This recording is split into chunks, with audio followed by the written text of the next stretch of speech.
Boa tarde a todos, queridos.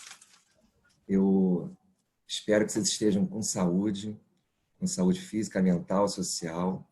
Espero que o estudo de hoje, que a palestra, que ela possa esclarecer alguns, que ela possa consolar outros, que ela possa trazer reflexões e que saímos todos mais felizes hoje daqui, né? Perdoem as minhas limitações, mas espero que com tudo que a gente vai trazer aqui sirva para vocês, sirva para cada um que veio aqui assistir, né? Eu estou vendo que são 23 pessoas até o momento, 23 dispositivos ligados. Então, dou as minhas boas-vindas. Vou começar com uma musiquinha, acho que vocês conhecem. Uma música antiga de uma grande cantora brasileira. Quem ouviu um soluçar de dor no canto do Brasil, um lamento triste sempre ecoou, desde que o índio guerreiro foi pro cativeiro e de lá cantou, nego entoou um canto de revolta pelos ares, no quilombo dos Palmares, onde se refugiou. Fora a luta dos inconfidentes, pela quebra das correntes, nada adiantou. E de guerra em paz, de paz em guerra, todo o povo dessa terra, quando pode cantar, canta de dor. Oh, oh, oh, oh.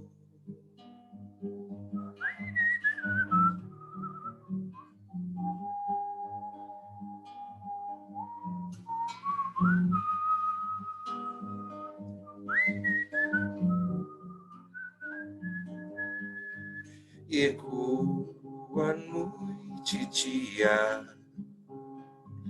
é ensurdecedor. Ai, mas que agonia, o canto do trabalhador. E esse canto que devia ser um canto de alegria, soa apenas como um soluçar de dor. Oh, oh, oh, oh.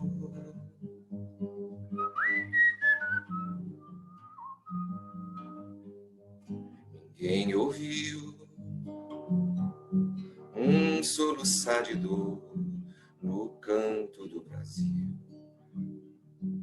um lamento triste sempre ecoou, desde que o índio guerreiro foi pro cativeiro e de lá cantou, nego entoou um canto de revolta pelos ares, no quilombo dos Palmares, onde se refugiou.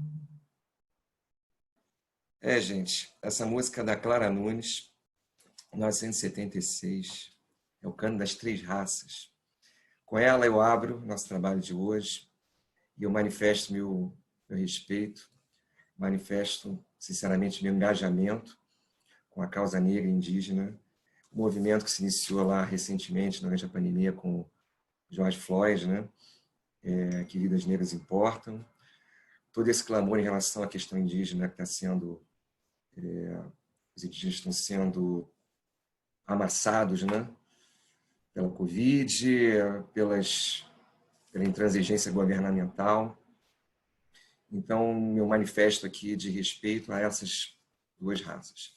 Por que não a todas as outras, como a letra da música canta, os inconfidentes, pessoas, não importa qual a raça, mas que usaram seus recursos, sua cultura, seu saber, para libertar um povo.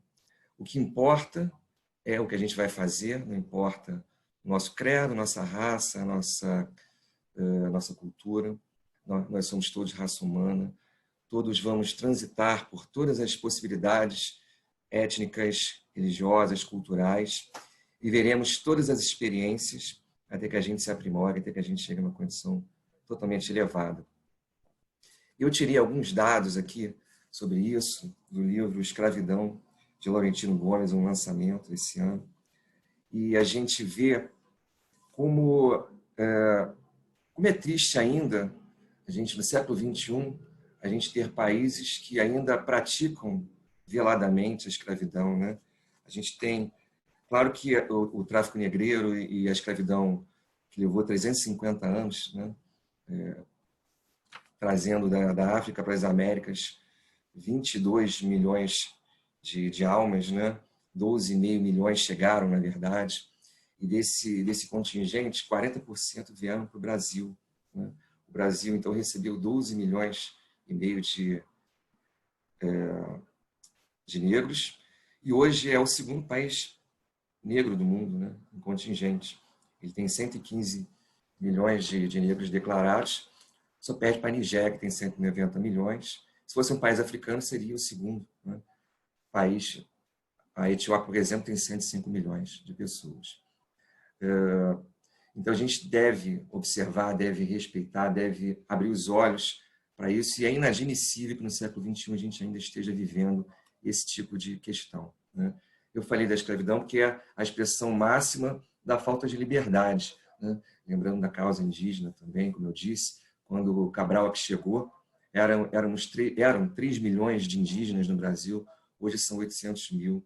Chegaram a ser 700 mil 150 anos depois da chegada dos portugueses, foram dizimados os índios, foram escravizados no primeiro momento. Lembrar das bandeiras, dos bandeirantes, né, que tinham alguns dos propósitos, eram inclusive escravizar indígenas, né? Os indígenas sofreram de fato muito com isso, com todo esse trabalho massivo e desumano ao longo desses séculos até hoje, né? Eles foram recentemente responsabilizados pelas queimadas, né, no Pantanal, uma coisa, né, inadmissível, né, sem cabimento. E a gente, então, se solidariza essa causa.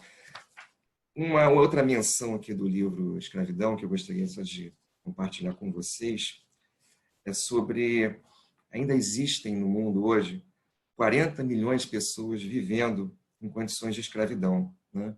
Escravidão velada, é claro. A gente tem, por exemplo, no nosso país, nas fazendas, nos grotões desse imenso país, a gente tem fazendas, a gente tem lugares que tratam as pessoas dessa forma, vinculam o trabalhador, né, numa condição análoga à escravidão. A gente tem imigrantes bolivianos, peruanos aqui nas grandes cidades, trabalhando em tecelagens, em pequenas indústrias, trabalhando 12, 14 horas por dia para um prato de comida, um pouco mais que isso. Isso é uma condição análoga à escravidão, e a gente ainda pratica, a gente ainda faz, ainda que de um modo velado, de um modo permissivo, de um modo não oficial, é claro, né? As autoridades, os países, os códigos de lei já não autorizam mais isso, mas na prática a gente ainda vivencia, ainda vive, né? Tráfico de pessoas, a gente tem 800 mil pessoas traficadas por ano, né? Ainda para o mundo, você viu, brasileiras que vão trabalhar nos países europeus, né, se prostituindo. A gente tem tudo isso acontecendo ainda no século XXI. Curiosidades ainda sobre a questão dos países que suspenderam, que terminaram com a escravidão. O último país do mundo a terminar foi a Mauritânia, em 2007, no século XXI. A Arábia Saudita, em 1962, Marrocos, em 1956, Etiópia, 1942. Quer dizer, não tem muito tempo que esses países ainda autorizavam oficialmente a escravidão. Então, são números, são dados chocantes para a gente pensar, né? É claro que a liberdade física, a gente está falando de escravidão na expressão máxima disso, outras formas, né? A servidão medieval, que também era uma versão mais atenuada disso tudo, né? São expressões da liberdade individual, né? Da questão máxima da falta da liberdade. Isso a gente não pode mais admitir, a gente tem que continuar lutando contra isso, evidentemente, são aspectos importantes, são questões a serem vistas, tratadas, cuidadas, e é que a nossa preocupação deve seguir por esse caminho. O texto que a gente está trabalhando hoje, né, é um texto da Joana de Ângeles, que dá título, né, ao estudo, considerando a liberdade, portanto, liberdade, né, o tema principal aqui da hora, e é um texto que eu vou ler uns trechozinhos, que eu vou ler uns fragmentos, e a gente vai enxertando outros acréscimos aqui que a gente achou válidos, né? ela fala, principalmente, inicialmente, dessa liberdade física, né, dos povos, dos indivíduos. Eu vou ler 2 parágrafos aqui e a gente seguirá. Né? Ardorosos, começa a abrir aspas, ardorosos propagandistas da liberdade, ateiam o fogo da revolução, propondo a destruição dos impositivos escravagistas, fomentando lamentáveis guerras de extermínio, cujos campos juncados de cadáveres são hasteadas as bandeiras dos direitos do homem. O que ela quer dizer com isso? Que, em nome da liberdade, né, muitas guerras têm sido feitas. Fazer o quê? Né? Essa que eu mencionei, né, mais recente agora, durante a pandemia, iniciada nos Estados Unidos, também está trazendo alguma liberdade, né, junto. Mas a gente, infelizmente, compreende que isso acaba acontecendo. Né? É uma necessidade que a gente lute pela liberdade. Os homens têm feito isso, ainda que isso leve à violência, não é o ideal. Né? Outras medidas, né, tomadas, ela segue com o texto, não vou ler, né? Mas o trabalho de diplomatas para melhorar as condições dos países inferiorizados em termos de relações, né, internacionais, os economistas que lutam por condições econômicas mais igualitárias, isso também é uma forma de você escravizar os países, evidentemente, mais ricos. Né? Os Estados Unidos é um belíssimo exemplo, ele impõe tarifas comerciais desfavoráveis para os países mais pobres. O Brasil tem sofrido, né, com isso em tempos recentes, né? A Europa mesmo faz isso ainda. Então, há quem lute por essas causas sanitárias, né? Que isso também é uma forma de desigualdade, é uma forma de escravizar uma nação, por você não ter acesso. Vamos agora ver a vacina, né? Quanto vamos pagar pelas vacinas? Os países vão ter que pagar por ela, né? Pela vacina da Covid. Tudo isso são aspectos a serem cuidados, a serem tratados, e há quem o faça, né? Há quem esteja lutando por essas libertações, né, da humanidade, dos seres, né, diante de todas essas questões que nos tocam, né, que nos ferem.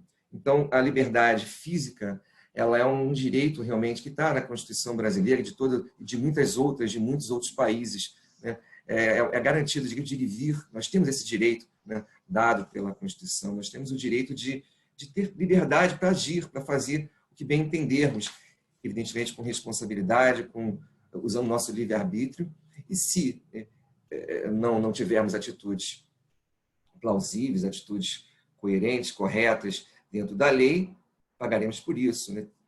Haverá o momento que nós teremos que nos ver, né, com a lei implementada, a lei estabelecida.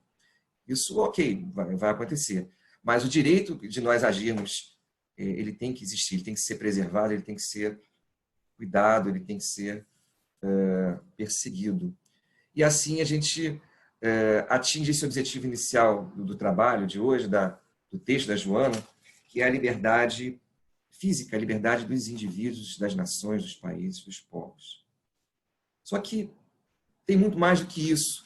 A gente pode pensar que ser livre não é simplesmente como, inicialmente, de uma maneira pueril, uma maneira infantil, a gente poderia pensar. Né? Eu quero agir de acordo com o meu bem entender e não ter vínculo, não ter responsabilidade, não me achar, digamos assim, não achar que eu tenho que cumprir nenhum código de ética, não respeitar nenhum código de leis. Isso não é ser livre. A gente só vai ser livre quando a gente tiver consciência tranquila e estiver respeitando tudo, leis, o próximo. Deixa eu dar um pulinho na questão 829 do Livro dos Espíritos, que trata ainda da escravidão física, né? Kardec pergunta: haverá homens que estejam por natureza destinados a ser propriedade dos outros? E os Espíritos, obviamente, respondem que é contrária à lei de Deus toda sujeição absoluta de um homem a outro homem. A escravidão é um abuso da força. Desaparece com o progresso, como gradativamente desaparecerão todos os abusos. Então, a gente não pode coadunar com isso, não pode concordar, e o Livro dos Espíritos, evidentemente, não. Os Espíritos vão ser claros e vão dizer que isso não tem cabimento. Né? Seguindo com o texto da Joana, ela avança um pouquinho e ela nos propõe que, então, ser livre, né, não é só a liberdade física, como já disse. Né? A gente tem que buscar a verdade. quando a gente encontrar a verdade vai nos libertar. É como diz, conhecereis a verdade, e a verdade vos libertará. Está em João, né? No Evangelho de João, capítulo 8, versículo 32. Né? Outra passagem pertinente, também em João, capítulo 14, versículo 6, eu sou o caminho, a verdade e a vida, ninguém vem ao Pai senão por mim. Então, duas passagens de Jesus que apontam, né, nesse caminho. A gente tem que se compenetrar, a gente tem que conhecer a verdade, buscar se qualificar, buscar o entendimento evangélico, buscar evoluir, progredir no entendimento, na compreensão, se instruir. Uma outra passagem aqui, ó, importante, que também cabe, né? Amai-vos e instruí-vos, né? O Espírito da Verdade, que é um dos codinomes de Jesus. Então, a gente busca se aculturar, busca se instruir, busca compreender o mundo, compreender os códigos, compreender tudo, amadurecer e vivendo. Quanto mais bagagem a gente tiver, a gente mais próximo estará de conhecer a verdade. Aí é o início da nossa libertação. É o início do nosso processo de liberdade, não aquela que a gente, de modo infantil ou em outra fase, a gente desejou. A gente desejou simplesmente fazer o que queria. Isso não é a liberdade verdadeira. A liberdade verdadeira é a liberdade da consciência, a liberdade com responsabilidade. A gente pode pensar nesse aspecto mais infantil, mais arcaico da liberdade, olhando os países civilizados, né? Eles adquiriram, ao longo do tempo, né, um equilíbrio social, um avanço econômico, um avanço arquitetônico, um avanço das estruturas, das instituições da sociedade, e a gente pode pensar que eles já são, né, a perfeição em termos de liberdade. De certa forma, sim, são no mundo evoluído, nos países do primeiro mundo, você vai encontrar muitas democracias hoje, no século XXI, países em condição democrática. Mas se a gente for olhar mais de perto, colocar uma lupa, né, na sociedade e olhar os indivíduos, a gente vai encontrá-los muitos afastados desse propósito, talvez melhor, talvez mais avançado de liberdade. Pessoas que vivem o materialismo, que vivem uma vida muito afastada dos preceitos religiosos, vivem muito para si. Né? Você pega países em que a juventude, a Europa hoje, a juventude europeia, ela está muito afastada de religião. Você vê cada vez menos adeptos, né? O jovem está se afastando dessa questão. Está vivendo muito para as coisas da matéria, né? Para os prazeres.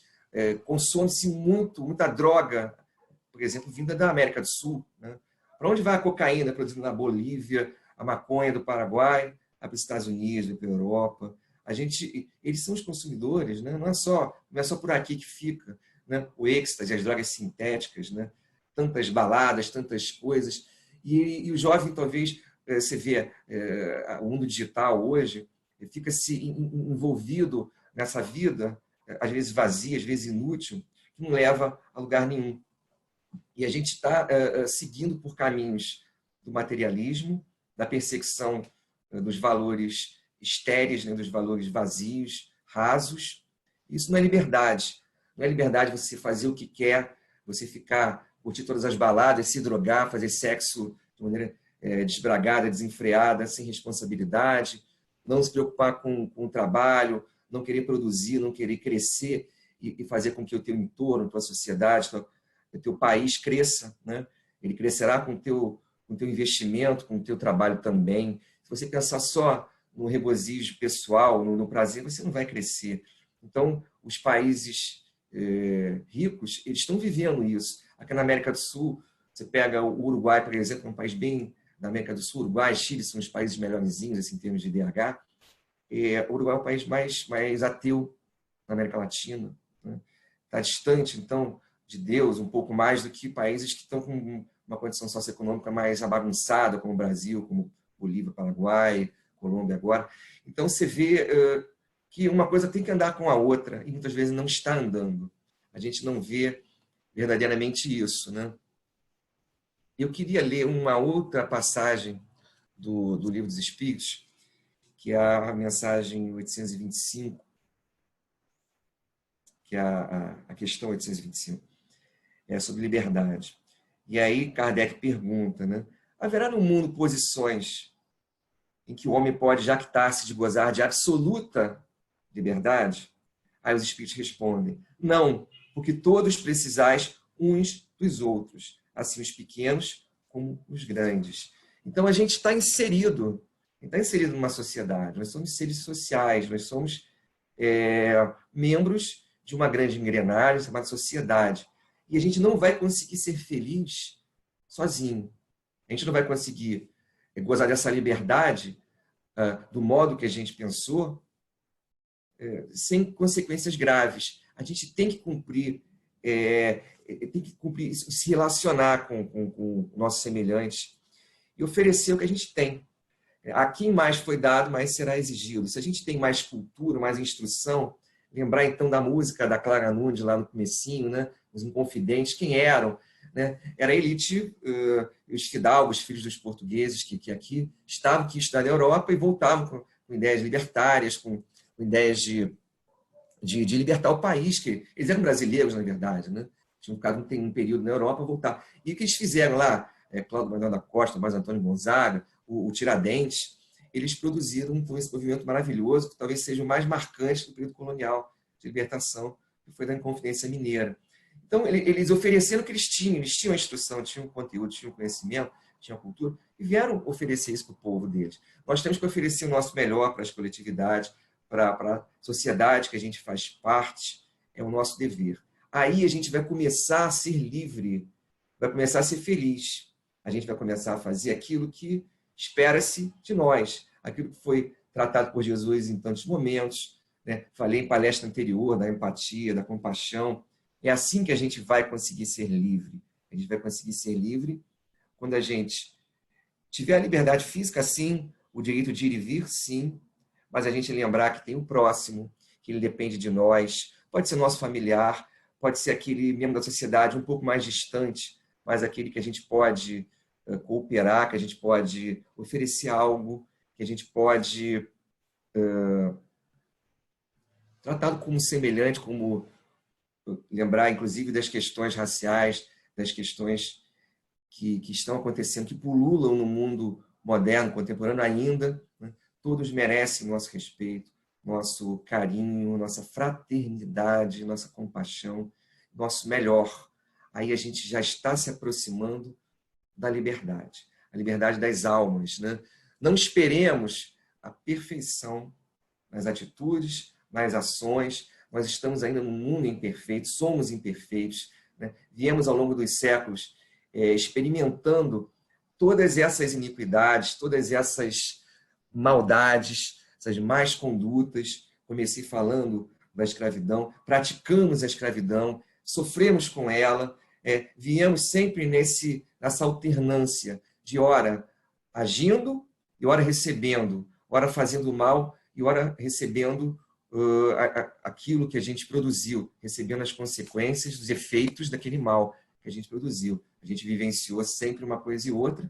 E será que a gente tem aprendido? Será que a gente aprendeu com tudo que passou, com todas as experiências duras que a gente vivenciou, né? O mal que a gente fez se tornou expiação. Será que com a expiação a gente, de fato, cresceu? Isso a gente tem que pensar. Mas a gente não vai encontrar ainda hoje, né, aquela coisa de herói de ópera, né, de desenho animado, né, aquele Peter perfeito, aquele super-herói perfeitinho, né, cheirosinho. A gente é imperfeito. A gente vai tentar ser o herói, vai tentar fazer o nosso melhor, lutando contra esse baú de imperfeições que a gente carrega, que faz peso em nossas costas. É uma luta hercúlea, é uma luta que é constante, mas ela tem que ser feita. A gente vai mencionar aqui, por exemplo, né, Paulo de Tarso, né, que inicialmente, né, apesar da cultura, do conhecimento, não era uma pessoa que tivesse boa conduta em relação ao seu próximo, e, no entanto, por uma razão da vida, né, no caminho de Damasco, encontrou Jesus, e aí, daquele ponto em diante, ele começou a agir de uma maneira intensa, né, pela causa do bem, por Jesus, e hoje é o grande apóstolo, né, depois daqueles outros que deixaram evangélicos, talvez seja a grande referência evangélica que nós temos, né? De boa conduta. Então, pensemos nele como exemplo, né? Ele, o imperfeito que se aproximou da perfeição, que buscou a perfeição pela ação, pelo labor, façamos o mesmo. A gente vai sentir muita dificuldade, a gente vai ter um peso nas costas das nossas más tendências, vamos lutar contra elas, buscar a consciência, buscar o autoconhecimento. Isso é o que a gente pode fazer. Joana, ela nos propõe, então, por fim, ela nos propõe isso, ela nos propõe que a gente lute pela libertação interior dos algozes que residem no nosso mundo íntimo, vencendo com crueldade os propósitos superiores. Esses algozes que lutam, né, contra a gente tem que lutar contra eles.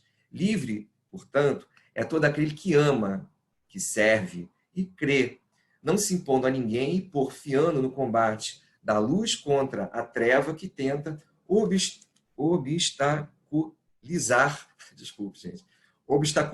criar obstáculo à verdade que liberta para sempre. Então, a nossa luta é contra a gente mesmo, é contra o nosso eu imperfeito, é contra o nosso eu que carrega uma bagagem de séculos de más condutas, de imperfeições, de ações contra o próximo, de egoísmo, de falta de fraternidade. Então, temos que lutar contra isso. Fazendo isso, tendo essa conduta, essa atitude, a gente finalmente vai conseguir se libertar. Liberdade virá do caminho, né, no bem, do caminho do bem, não um caminho que simplesmente a gente olhe para o nosso umbigo, que a gente só pense nas nossas necessidades do momento, os nossos prazeres, nossas sensações, que a gente só busque, enfim, isso a gente não vai atingir grandes objetivos. É um caminho, como eu disse, que não vai nos proporcionar benefícios, nem, no fim das contas, a felicidade. Sobre esses heróis, né? Esses heróis imperfeitos, eu gosto do Oscar Schindler, né? do filme A Lista de Schindler. E no primeiro momento, quem viu o filme de 1996, né? Do Steven Spielberg, é considerado o filme mais marcante, ele mesmo admite que é o filme mais marcante da filmografia dele.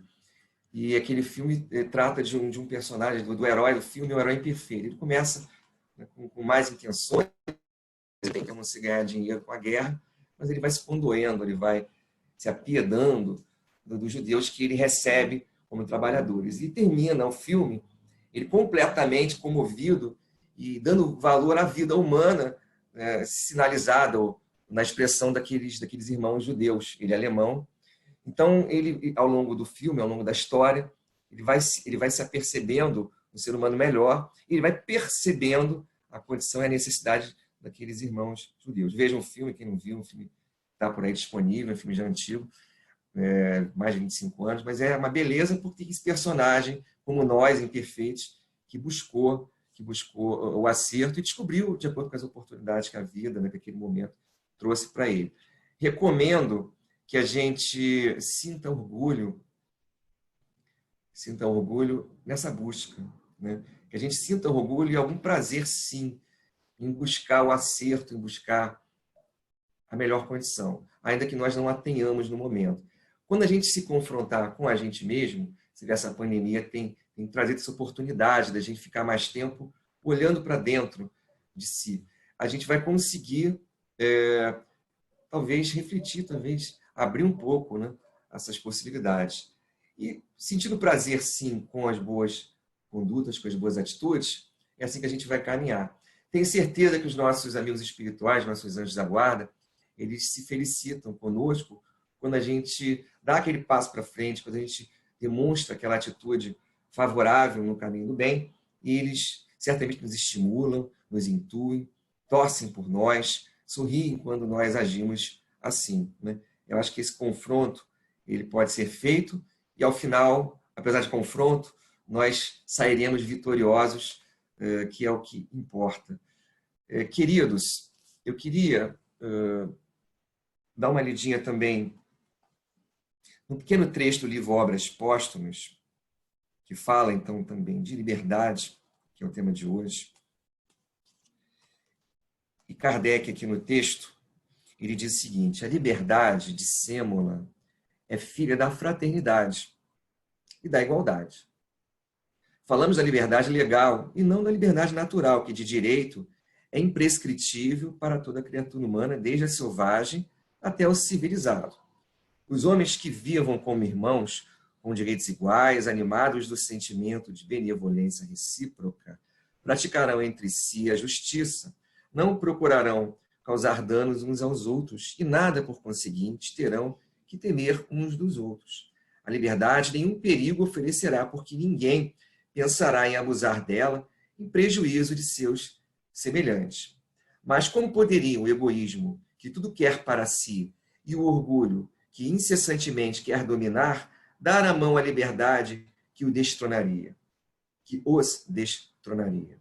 O egoísmo e o orgulho são, pois, os inimigos da liberdade, como são da igualdade e da fraternidade.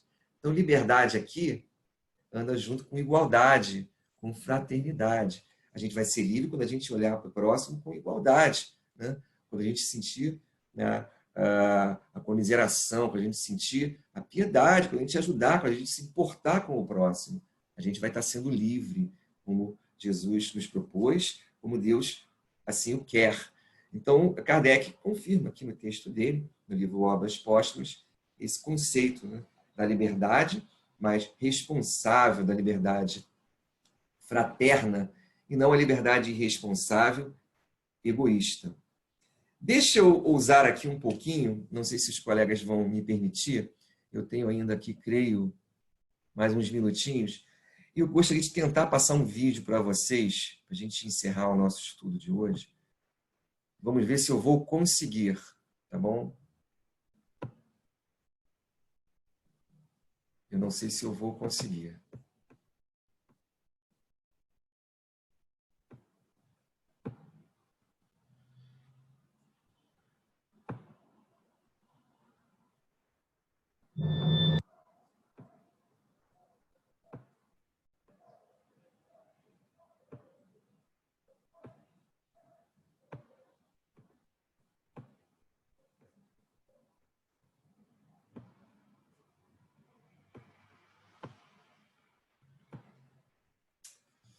Caramba, gente.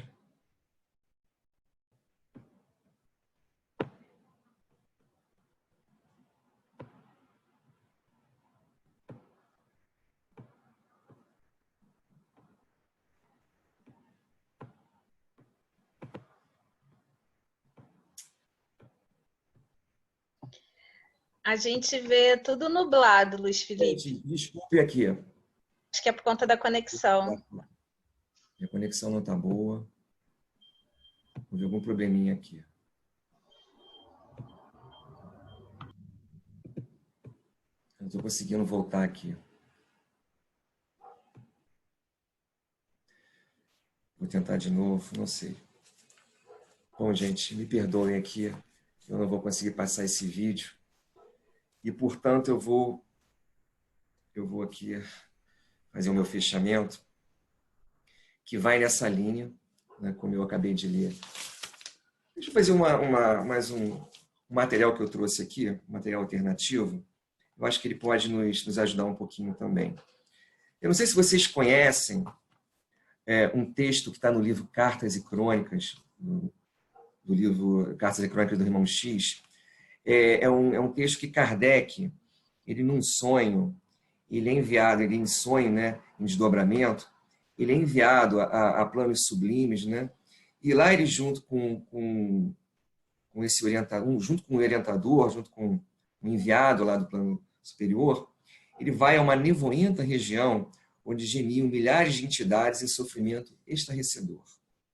Kardec, em desdobramento, com esse irmão lá, é levado a essa região, e lá ele vê esses irmãos em sofrimento estarrecedor. Soluços de aflição casavam-se a gritos de cólera, blasfêmia, e seguiam-se a gargalhadas de loucura. Ele vai a uma espécie de uma região umbralina, né, em que muitas almas em profundo sofrimento chamam a atenção de Kardec. E Kardec pergunta, então, para esse instrutor, né, quem seriam aqueles irmãos, aquelas almas que estavam ali, naquele sofrimento atroz. E ele pergunta inicialmente, seriam os crucificadores de Jesus? Seriam esses aqueles que estavam ali naquele sofrimento? Né? E o instrutor responde, nada disso. Né? Esses, os crucificadores de Jesus, desconheciam a essência do mal que praticavam. O próprio Mestre Jesus, né, auxiliou-os a desembaraçarem do remorso, conseguindo abençoadas reencarnações.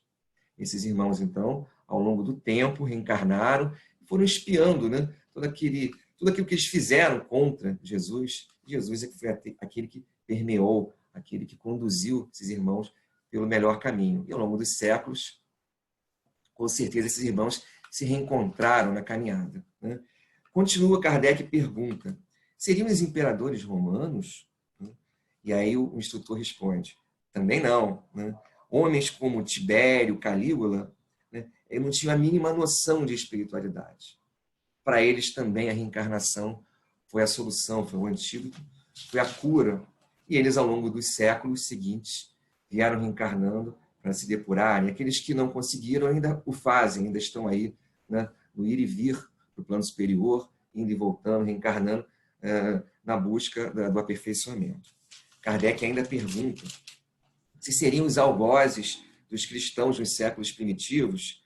A mesma coisa, o instrutor diz que não eram eles, e eles, através da reencarnação também, né, vinham adquirindo ao longo do tempo a sua evolução, as suas conquistas morais. Seriam os conquistadores da antiguidade, Átila, Aníbal, Alarico, Gengis Khan? Né? Também não. Eram pessoas ignorantes, selvagens, não tinham compreensão de nada, também não eram aqueles irmãos que Kardec alivia naquele sofrimento. E ele pergunta, então, quem são? Né?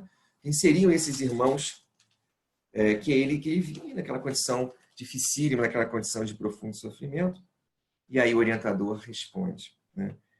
Temos junto de nós os que estavam no mundo plenamente educado quanto aos imperativos do bem e da verdade, e que fugiram deliberadamente da verdade e do bem, especialmente os cristãos infiéis de todas as épocas, perfeitos conhecedores da lição e do exemplo do Cristo, e que se entregaram ao mal por livre vontade. Para eles, um novo berço na terra é sempre mais difícil, e a gente pode ver nisso um alerta, uma coisa para a gente até se reconhecer. Será que nós chegaremos a uma condição semelhante quando chegarmos ali em cima, se estamos tendo acesso a tantas informações, digamos, à verdade, né? Estamos conhecendo a verdade e estamos fazendo bom uso dela? Estamos? Se estamos, ótimo. Se não, chegaremos a chance de chegarmos numa condição semelhante a esses irmãos que Kardec pôde ver. Então, talvez a pior condição seja daqueles que tiveram acesso, que souberam, daqueles que viram, que experimentaram, mas não praticam o bem. Né? Não são fraternos, não são livres e fraternos, não são livres e conscientes, não são livres e não se importam com semelhantes, não são livres e não são piedosos. Esses arriscam-se, né, a que cheguem nessa condição espiritual precária, e é o que nós não queremos. Não queremos chegar lá no plano espiritual, no fim da nossa passagem por aqui, e se enxergar em condição precária, difícil, em condição umbralina, trevosa, porque não fizemos, não aproveitamos as oportunidades que recebemos. Tá? Esse sonho de Kardec originou a questão 642, ele pergunta, né, no final, o que a gente deve fazer para agradar a Deus, e os Espíritos respondem, para agradar a Deus a gente tem que fazer. Não cumpre fazer o bem simplesmente. Né? Cumpre que a gente faça ele no limite de nossas forças. Desculpa, gente, me enrolei aqui. Kardec pergunta se basta apenas não praticar o mal. Os Espíritos respondem que a gente tem que fazer o bem no limite de nossas forças, né? Porquanto responderá por todo o mal que haja resultado de não haver praticado o bem. Então, se já sabemos, façamos o bem em nível máximo, né, no limite das nossas forças, como os Espíritos aqui nos trouxeram, nos disseram, nos avisaram, nos aconselharam. É isso que nos cabe, é o que temos que fazer, e só assim nós seremos livres ao final. Desculpe aí, gente, a confusão que teve com o vídeo, desculpe os atropelos, foi um estudo um pouquinho atabalhoado, eu reconheço, mas a mensagem está dada, espero que vocês possam guardar isso, espero que tenha sido reconfortante para alguns, que tenha sido reflexivo para outros, consolador, enfim, que tenha ajudado, que vocês possam continuar aí seguindo a Casa de Jesus, acompanhando as palestras públicas, e um beijo em cada coração.